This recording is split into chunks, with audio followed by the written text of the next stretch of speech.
Yeah, hi there. These comments, I'm going to just use your initials A for privacy purposes, and I am Michael Buckoff, the founder, owner, and the materials writer for your TOEFL online course, the 7-step system to pass a TOEFL IBT, and you completed my integrated writing practice test number 9.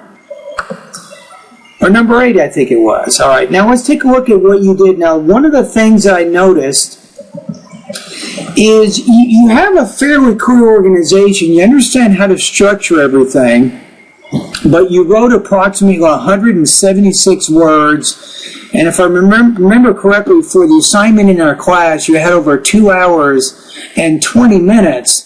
That's not a lot of writing in that short period, that's actually a fairly long period of time. So for the TOEFL, actually in 20 minutes, you're looking to write closer to 250 words in this particular time frame. All right, so what I want to do is go over your practice test and let's see where we could add some information. So you say, the reading mentions that fast food is, you want to use an adjective here, is dangerous, and it blames fast food for obesity, unhealthy society, and promoting gluttony. However, the professor, I would say if you use conflicts, use a preposition, conflicts with the article by blaming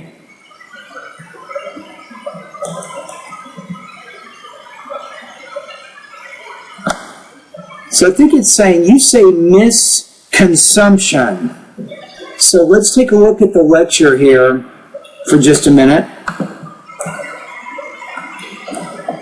It says the topic of today's lecture is the misconception of fast food restaurants and the lack of responsibilities consumers take for their obesity. So then we have to go back to this idea, make a quick change.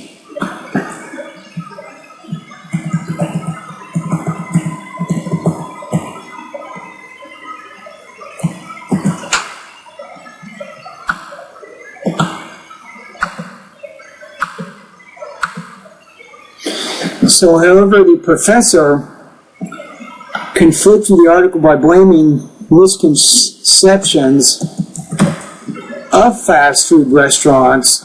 You say I'm going to say not that, but the lack of responsibility. Remember, you do not want to change the meaning of the words. You don't want to change to different words which have different meanings, because now you result in what's called an inaccurate presentation of ideas. Okay, let's go back here again. So it's the misconception of fast food restaurants and the lack of responsibilities consumers take for their obesity.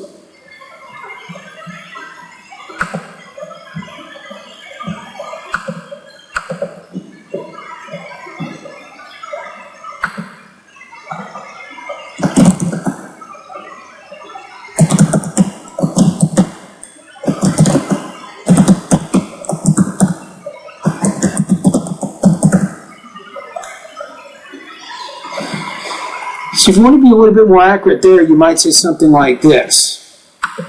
So the reading mentions that the fast food is dangerous and it blames fast food for obesity, unhealthy society, and promoting gluttony. However, the professor conflicts with the article by blaming misconceptions of fast food restaurants.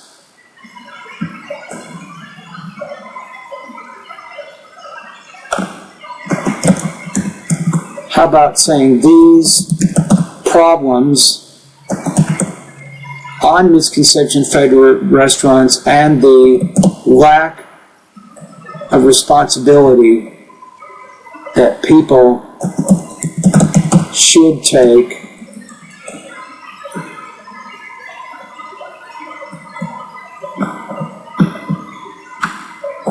then we don't have to repeat those ideas. So then we say, however, the professor conflicts with the article by blaming these problems. These problems, obesity, unhealthy society, and promoting gluttony.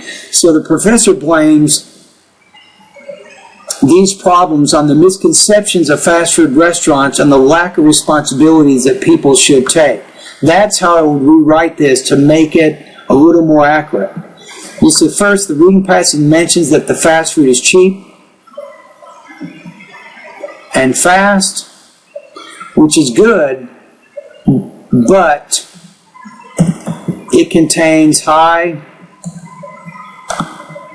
I'm going to say numbers. High numbers of calories and fats that cause obesity. Now here's what you want to do. If you go back to the reading, you should probably at this point give an example to support that.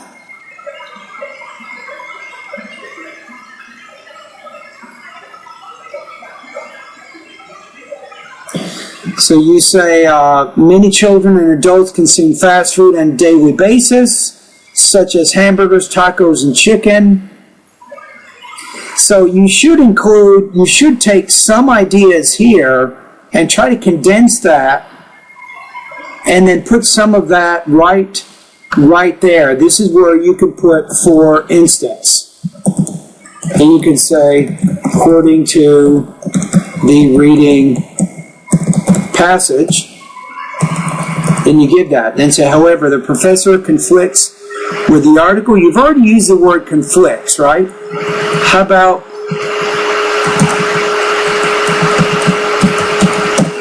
disagrees with the article by blaming these problems?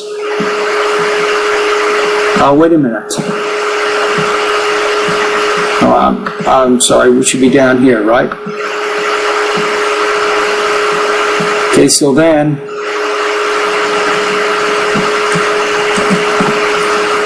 disregard that comment.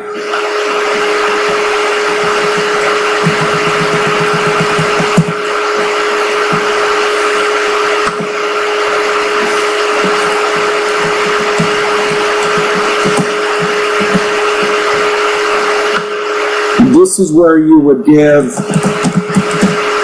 for instance, right here, right? And then you give an example from the reading passage here to support that point, right? However, the professor from the lecture states that the reason behind obesity and weight gain is an inactive lifestyle, not the type of food that people eat. Okay, let's go back to the lecture for a minute.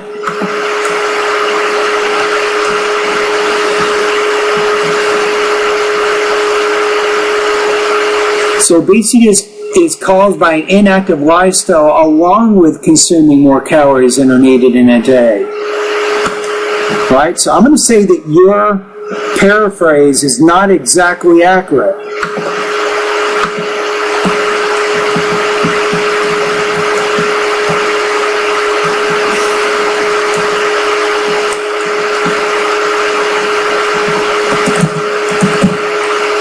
If we go back here,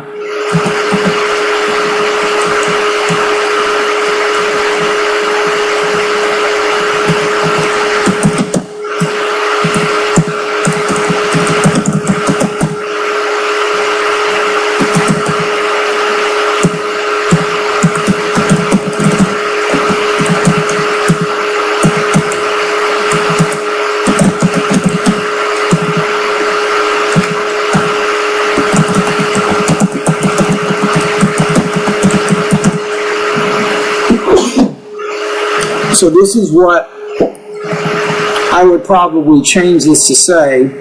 However, the professor from the lecture states that the reason behind obesity and weight gain is an inactive lifestyle in addition to eating more calories than one needs on a daily basis, right?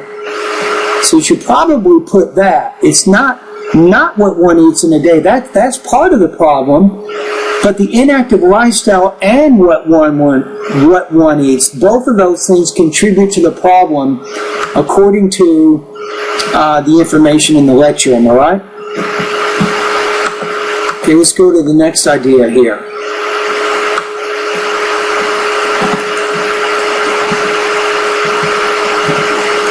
So you say second. The The article indicates that the fast food is a reason in creating an unhealthy society that has people suffering of diseases. However, the professor argues this point, states that fast food restaurants recently offer fruits and salads and label the menus.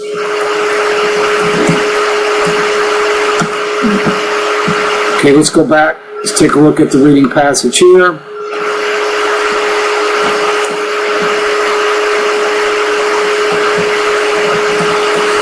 So it says, fast food also contributes to an unhealthy society that is plagued with high cholesterol, diabetes, and heart disease.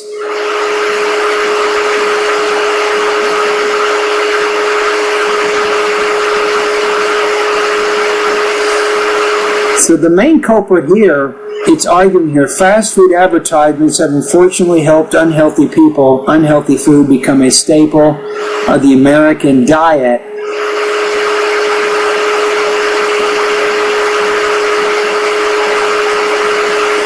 It's also saying that society is unhealthy because the options for fast food are limited.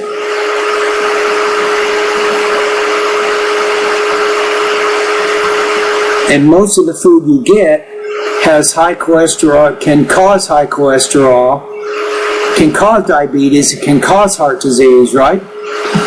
Now let's take a look at the lecture here.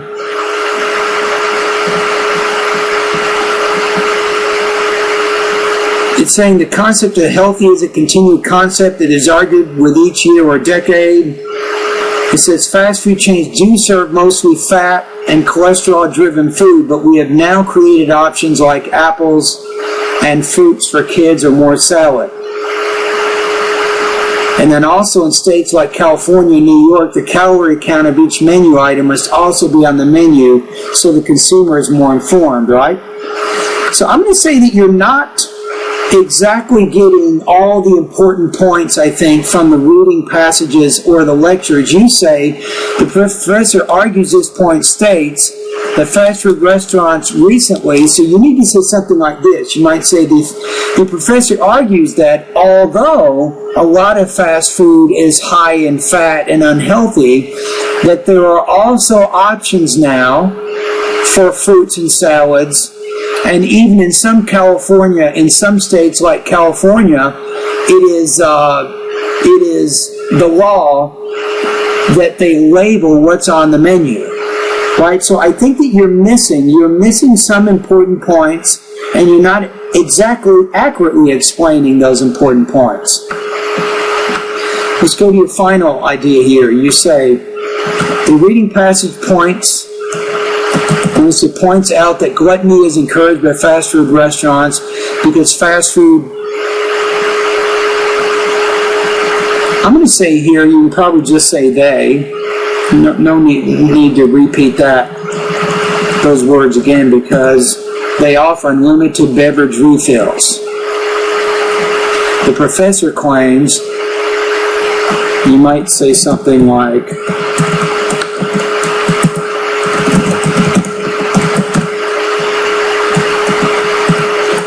on the other hand, the professor claims that it is a consumer's responsibility to be aware of not over drinking.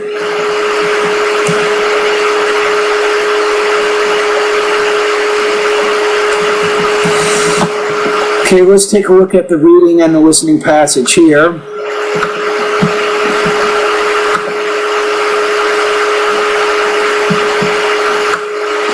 So one of the main points here, fast food restaurants encourage gluttony. It says they offer unlimited free refills and consume much larger amounts of soda and sweetened drinks. Furthermore, large portions that even spill down into sit-down restaurants. Right, so you have the gluttony idea. Then it says that fast food chains are part of American society, as are movie theaters and Starbucks, and do not necessarily promote gluttony. One can overcome gluttony simply by not eating and drinking large amounts from fast food chains every day. We can still enjoy burger, fries, and a milkshake, but we do not have to consume them in such large amounts. So the argument here is that the consumer needs to control how much he or she eats or drinks. Even though these things are offered in the restaurants, they don't have to be taken advantage of. All right, so now let's take a look at how you will score on this particular one. I think the main thing here is you have to present, I think you have to more accurately, in certain parts of your integrated writing, you were not accurately explaining the information. In other cases, you're not explaining all the necessary important points from the reading passage or the lecture. So now let's take a look at how you will score here.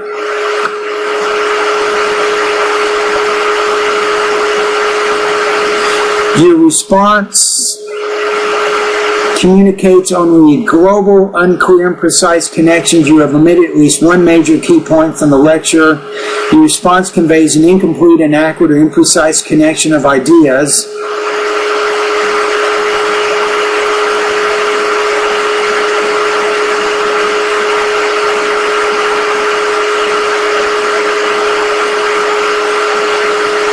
I think you've left out some important information.